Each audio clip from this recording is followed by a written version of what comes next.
Seja muito bem-vindo para mais um estudo no livro de Tito. Estamos começando hoje a estudar o capítulo 3, que é o último capítulo desta epístola que Paulo escreve a seu cooperador Tito, que era para orientar a igreja de Creta, que era uma ilha que ficava perto da Grécia. E assim nós já também estamos encaminhando o término do estudo nesse livro, que tem sido muito importante, a gente tem aprendido bastante durante esse tempo. Mas antes de irmos para a mensagem de hoje, quero dar aquele recado especial. Se você, depois de assistir o vídeo, gostou dele, dá aquele joinha, né? Dá aquele gostei para nós. Também, se você não é inscrito aqui no canal, se inscreve, é só clicar no botão vermelho aqui embaixo. Se você quiser comentar e quiser participar, isso também é muito importante, é só deixar o seu comentário aqui embaixo no vídeo, nos comentários. E se você não ativou também o sininho de notificação do YouTube, é só clicar aqui embaixo que você pode ativar esse sininho para que toda vez que eu colocar um vídeo novo aqui, o YouTube te avise. E se você também gostou do vídeo, compartilhe esse vídeo nas suas redes sociais. Copie o link aqui em cima e depois você possa colar ele na linha do tempo, Facebook e de outras redes sociais aí que você tem, tá certo? Vamos então para a mensagem de hoje. Até aqui a gente estudou no capítulo 1, principalmente, que Paulo ele escreve para seu cooperador e amigo Tito, também ele era filho na fé, para que este orientasse toda a liderança da igreja da ilha de Creta. As orientações do apóstolo eram no sentido de como aqueles cristãos deveriam agir como liderança diante da igreja e do mundo. Ainda no capítulo 1, Paulo passa a exortar os falsos profetas e aqueles que propagavam falsos ensinos. Então, Paulo ensina os cristãos, a liderança daquela igreja, a como deveriam lidar com essas pessoas. No capítulo 2, Paulo dá orientações gerais para alguns grupos, como, por exemplo, os homens e as mulheres idosas, os jovens e os servos, que também nós podemos chamar de escravos. Por fim, no encerramento do capítulo 2, ele orienta os cristãos de Creta a como viver o evangelho a partir da salvação recebida gratuitamente, mediante a fé em Cristo Jesus. Hoje, então, nós vamos começar a estudar o capítulo 3, mais precisamente os 2 primeiros versículos. Este capítulo trata das consequências práticas da vivência da fé em Cristo. São orientações do apóstolo de como os cristãos devem viver em meio a uma sociedade caída e distante de Deus.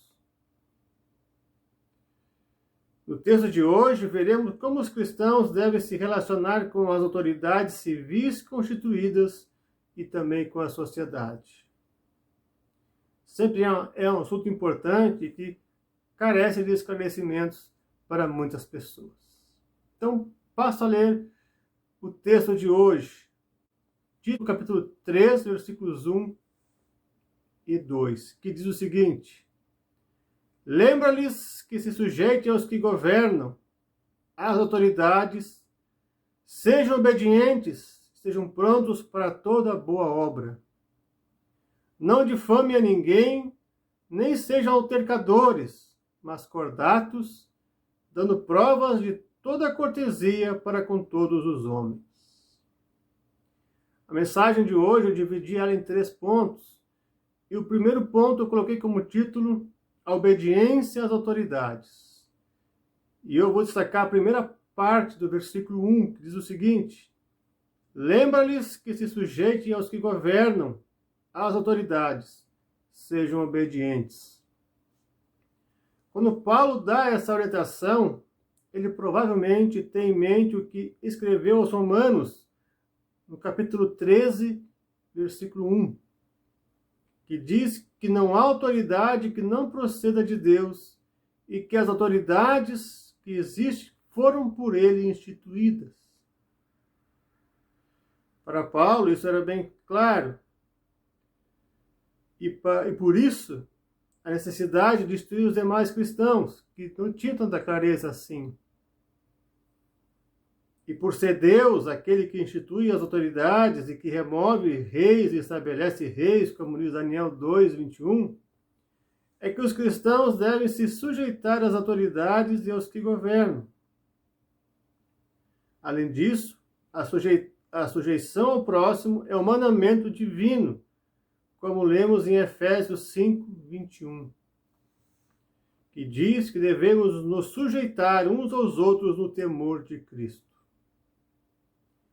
Estar sujeito significa obedecer, acatar, respeitar aquele que Deus colocou sobre nós aqui neste mundo e que, em termos políticos e sociais, significa seguir as leis que foram estabelecidas por eles, acatar suas determinações, pagar os impostos e tributos que lhes são devidos e tratar com respeito a pessoa do governante.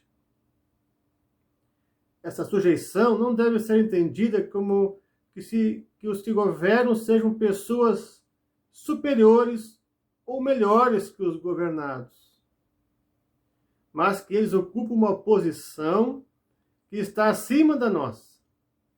Não significa que os que governam tenham uma ética melhor, que sejam pessoas melhores, que sejam mais capazes ou mais inteligentes, ou moralmente mais aptos.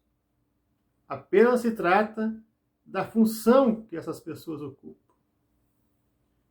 Mas, devido ao pecado, infelizmente, muitos desses governantes e autoridades são ímpios, imorais, corruptos, desonestos, cruéis, injustos, mas ocupam essa função superior de governar.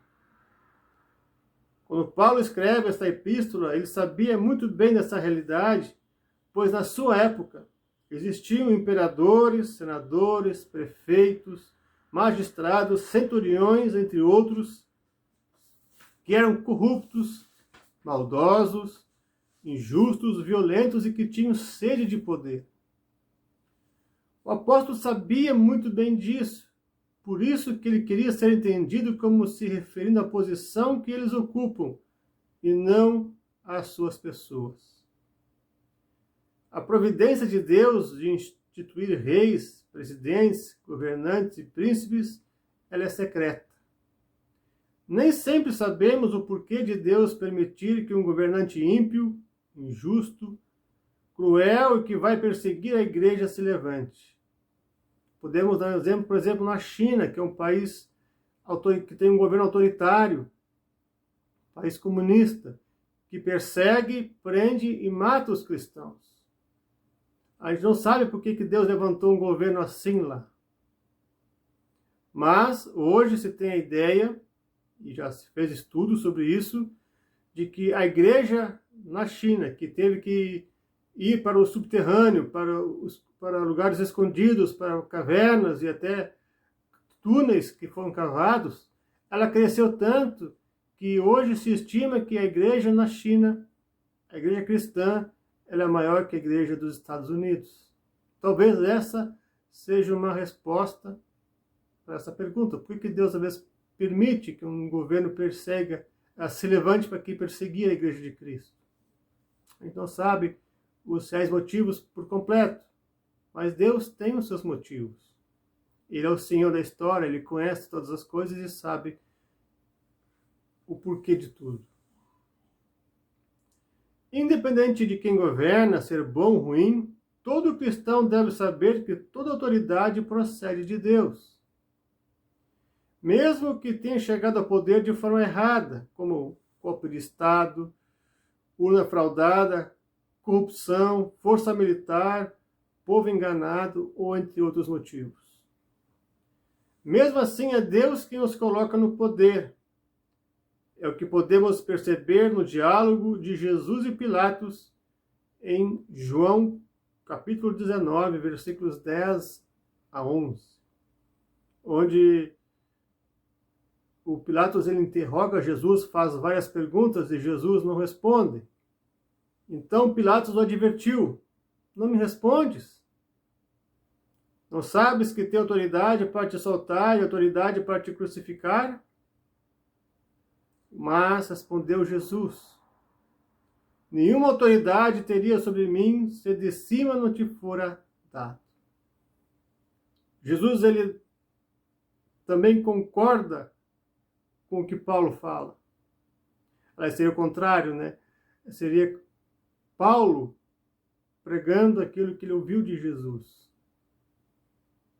de que toda autoridade procede do alto, toda autoridade procede de Deus. Então é ele que concedeu, por exemplo, inclusive a autoridade de Pilatos prender Jesus e mandar ele também para ser crucificado.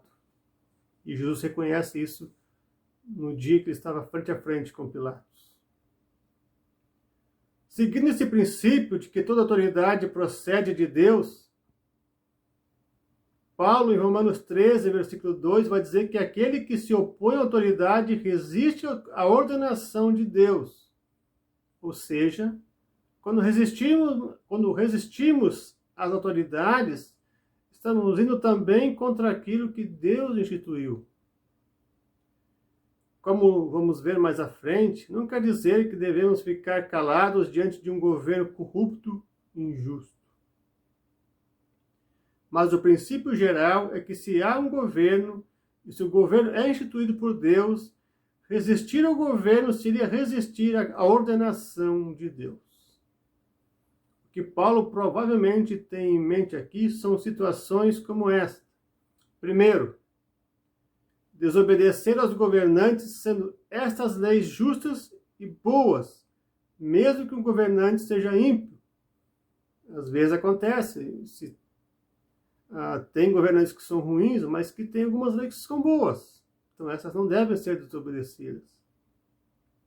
Segundo, Paulo poderia estar se referindo também ao desacato e ao desrespeito à pessoa do governante. A gente pode discordar do governante, sem xingar, sem zombar, sem humilhar, sem fazer com que o governante também seja humilhado. Terceiro, deixar de pagar os impostos. Quarto, deixar de orar pelos governantes como a Bíblia nos ordena. E quinto, buscar subverter o governo por meios legítimos, como matar o governante para tirar ele do poder, derrubar ele do poder de forma injusta e contra a lei, entre outras formas mais que há de subverter os governantes. Essa resistência contra os governantes pode trazer sobre nós condenação, conforme diz o final do versículo 2 de Romanos 13. Com certeza não é condenação eterna, mas podemos ser punidos pela nossa desobediência e não teremos Deus ao nosso lado para nos defender na hora do julgamento, por causa da nossa desobediência contra a autoridade. O fato de o cristão ter se tornado cidadão celeste não o dispensa de responsabilidades na terra. O apóstolo não incentiva uma obediência cega e servil, como poderia pensar quem faz uma leitura superficial do texto. Devemos entender essa colocação dentro do contexto do Império Romano, que considerava o imperador um deus e que deveria ser adorado. Seus decretos estavam acima da lei e jamais poderiam ser questionados na justiça. Em Romanos 13, Paulo desmistifica a idolatria do Estado, afirmando que toda autoridade provém de Deus e está sujeita a ele. Portanto, o imperador não é um Deus que não pode ser questionado acerca de seus atos. Deus deu autoridade a ele para punir o mal e recompensar o bem, e disso lhe haverá de prestar contas no dia do juízo de Deus, no julgamento final. Porém, embora Paulo não fale, tanto em Romanos como em Tito, de desobediência às ordens e às leis instituídas pelas autoridades civis, se lermos atentamente as Sagradas Escrituras, num contexto maior, encontraremos textos que apontam que a obediência às autoridades tem um limite, sim.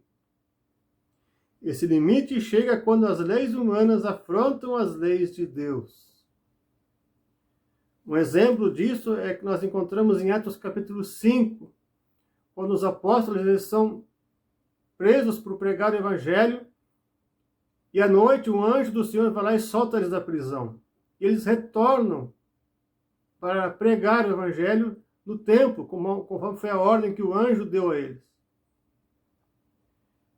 As autoridades viram que eles estavam lá, trouxeram eles de novo perante o Sinédrio e perguntaram, mas nós não demos ordens para vocês não pregarem? Nós não prendemos vocês por isso?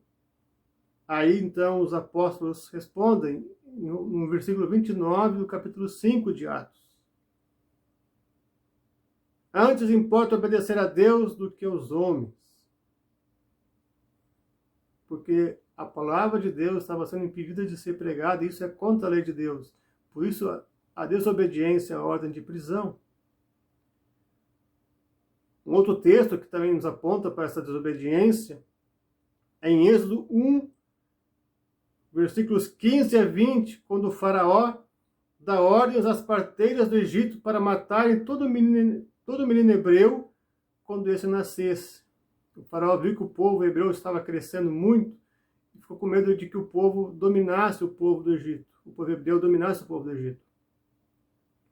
No entanto, essas parteiras desobedeceram ao faraó, livrando muitas crianças da morte. Inclusive, o próprio Moisés, que foi aquele que depois foi usado por Deus para libertar o povo de Israel do Egito. Lá em Êxodo 1, 17, nós lemos qual foi a resposta das parteiras. As parteiras, porém, temeram a Deus e não fizeram como lhes ordenara o rei do Egito. Antes deixaram viver os meninos.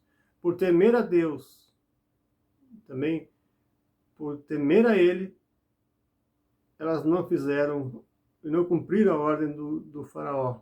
E Deus as abençoou, protegendo elas e dando abrigo dentro do povo de Israel. Outra situação que podemos citar é quando as autoridades são arbitrárias e agem contra a lei. Não é errado um cristão exigir seus direitos se ele vive num regime que ele pode fazer isso. Sabemos que nem todos os regimes permitem certas coisas. Um exemplo disso foi o apóstolo Paulo quando foi maltratado em Filipos, quando libertou uma mulher de um espírito adivinhador. Essa mulher era usada por seus donos para dar sustento a eles. Os donos da escrava prenderam Paulo e o chicotearam. Porém, Paulo era cidadão romano, e no Império Romano ninguém podia chicotear um cidadão romano sem que esse passasse por um processo legal de julgamento. Então, Paulo estava preso, e ele disse que era cidadão romano. Então, aqueles que fizeram isso, as autoridades tiveram que ir lá e soltar ele para ele passar por um processo legal. Porque ele era cidadão romano, ele não poderia ter sido chicoteado. O mesmo aconteceu mais tarde em Jerusalém. Só que aqui, antes de ser chicoteado, ele disse que era cidadão romano, então ele foi poupado disso. Mas teve que passar por todo aquele processo também de julgamento. Como vimos, não é errado os cristãos exigirem seus direitos. Há, porém, uma ressalva que Paulo faz em 1 Coríntios 6, quando um cristão apela para a justiça contra um irmão na fé. quando a pessoa que lhe faz mal é o irmão da igreja. Aí Paulo diz que é melhor a gente sofrer o dano do que expor as entranhas da irmandade ou da igreja aos governantes e juízes que não têm lugares na igreja. Mas essa é a única exceção.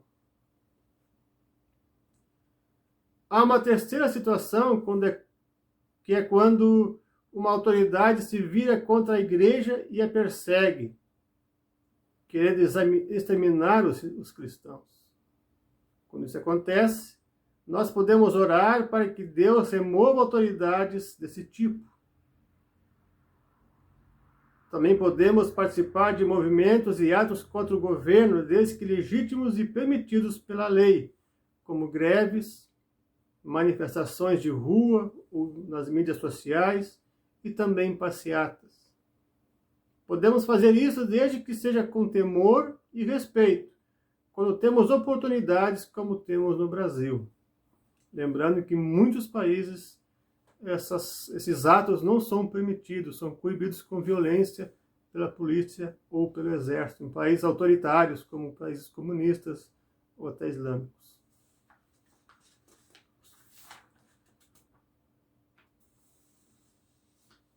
E agora queremos chegar ao segundo ponto, o testemunho da igreja, que é a parte final do primeiro versículo, que diz: estejam prontos para toda boa obra. A primeira parte desse versículo nos ensina que devemos honrar a Deus obedecendo a toda autoridade que Ele instituiu, desde que ela não desobedeça a sua lei.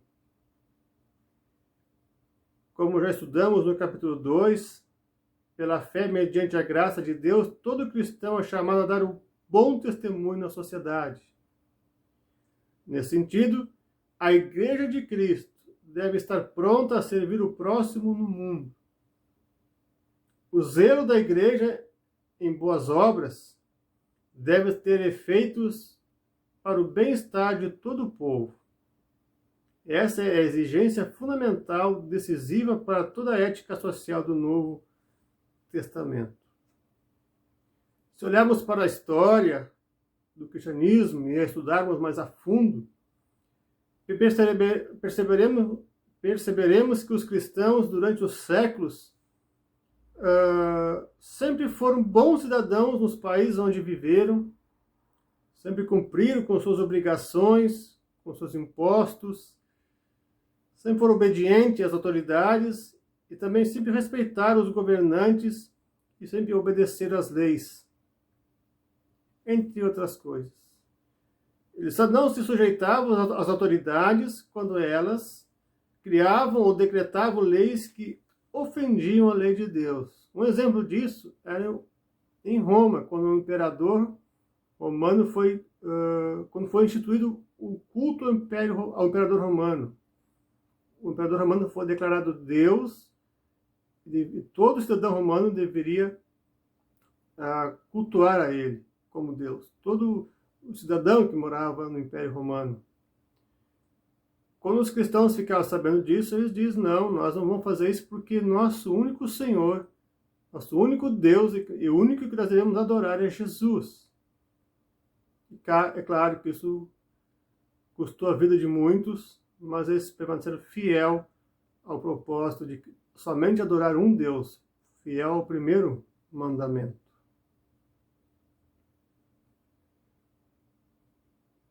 Outra coisa que os cristãos sempre se destacaram foi na parte social, ajudando os mais necessitados, como a gente lê no capítulo 6 de Atos, na instituição dos diáconos, que foram chamados para cuidar das viúvas e dos órfãos.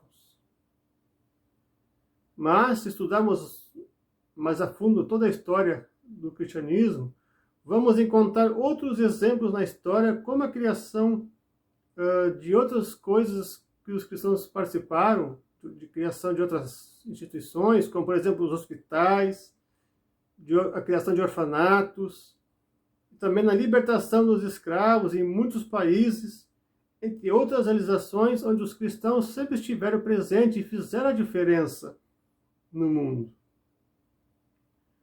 O que também era destaque, né, em suas vidas não era somente a criação dessas coisas, ou a participação na criação de hospitais, orfanatos e na libertação de escravos, entre outras coisas, mas é que esses cristãos tinham em suas vidas temor ao Senhor, eram fiéis ao Evangelho e amavam ao próximo. A fé desses crentes não era algo que somente se via em suas palavras, mas era algo prático que todos viviam, ou que todos viam em suas vidas. Não era uma fé morta, como diz Tiago 2,17, mas uma fé ativa e viva. Isso nos ensina que todo cristão é chamado a fazer a diferença no mundo por meio de sua fé, realizando a obra de Deus, onde ele é chamado, não se amoldando ao mundo, mas transformando ele por meio da fé em Cristo. Uma fé que é uma fé viva e uma fé que vive constantemente em ação. Partindo para o ponto final, o terceiro ponto, que fala da amabilidade dos cristãos, e que eu vou abordar todo o versículo 2, que diz o seguinte: não difame a ninguém, não sejam altercadores, mas cordatos, dando provas de toda cortesia para com todos os homens. Desde a queda, o ser humano vive num mundo mau e conturbado. Somente uma vida nova em Cristo pode fazer a diferença neste mundo, pois ela põe em prática a fé recebida do próprio Deus por meio da ação do Espírito Santo. Devido à sua vida ter sido transformada por Cristo, pois ele nasceu de novo, agora essa pessoa é uma nova criatura. Ela foi tocada pelo Espírito Santo. O cristão não precisa difamar e nem agredir ninguém, inclusive uma autoridade instituída por Deus, e também nem o seu próximo, nem que seja seu inimigo ou uma pessoa que te persegue. Quem segue Jesus não condenará ninguém com arrogância e desprezo, nem falará mal dele. Devido à vivência de uma fé verdadeira, os cristãos podem ser amáveis e demonstrar verdadeira mansidão a toda pessoa, inclusive as autoridades e aquelas pessoas que tratam os cristãos como inimigos. Esta amabilidade e mansidão que Paulo recomenda aqui são características do próprio Senhor Jesus, como lemos em 2 Coríntios 10:1 e Mateus 21:5. Pois Jesus curou o servo do sacerdote e intercedeu pelos seus carrascos. E pelo vínculo da fé, o modo de ser de Jesus permeia a nossa vida, que adquire as qualidades de Cristo. O que Paulo recomenda neste texto, ele mesmo praticou em sua vida. Lucas descreve no livro de Atos a conduta do apóstolo diante das autoridades hostis. A postura de Paulo ao ser preso em Filipos, é o texto que você encontra em Atos 16, 19 a 39. Também em Jerusalém, Atos 21, 27 a 23, 33. E em Cesareia, capítulos 24 e 25 de Atos. Nem mesmo maus tratos o impediram de agir com amabilidade com os seus algozes. No entanto, essa amabilidade não impede que o apóstolo aponte para injustiças que as autoridades cometeram ou estão prestes a cometer. O que diferencia o apóstolo, assim como os cristãos, é que eles nunca hostilizam as autoridades e os inimigos, pois desejam que todos eles experimentem a salvação. Na viagem a Roma, capítulo 27, versículo 9 a 44 de Atos, Paulo mostra que mesmo em minoria, os cristãos podem ser luz e sal no mundo em crise. Porque o objetivo do cristão, em primeiro lugar, é levar o Evangelho, é levar o amor de Deus às pessoas. E não se pode demonstrar o amor de Deus sendo vingativo, sendo odioso, indo contra aquilo que Jesus nos ensinou de amar nossos inimigos e orar por aqueles que nos perseguem. A palavra de Deus também nos ensina que a vingança vem do Senhor. Muitas vezes a gente quer se vingar dos que nos maltratam, mas isso não é papel nosso, isso está nas mãos de Deus. Nós não podemos entrar no lugar de Deus e tomar a decisão que Ele, ou uma decisão por Ele. É Deus quem vai decidir o que vai fazer com a pessoa que nos maltrata. Nosso papel é orar e o amar. E pregar o Evangelho para ele, para que, pela graça de Deus, essa pessoa também venha a se converter e ser salva. E assim nós vamos ser usados por Deus para que essa pessoa também possa herdar o reino eterno. Até aqui a mensagem de hoje. Falamos sobre a obediência às autoridades, que é algo importante entender. Também falamos sobre a prática das boas obras e do amor cristão no mundo. Do amor, como devemos vivenciar o amor onde estamos. Que Deus abençoe a sua vida. Agradeço a tua participação, também ter visto esse vídeo. E até o próximo estudo, com a graça de Deus. A todos, um grande abraço e fiquem na paz de Cristo.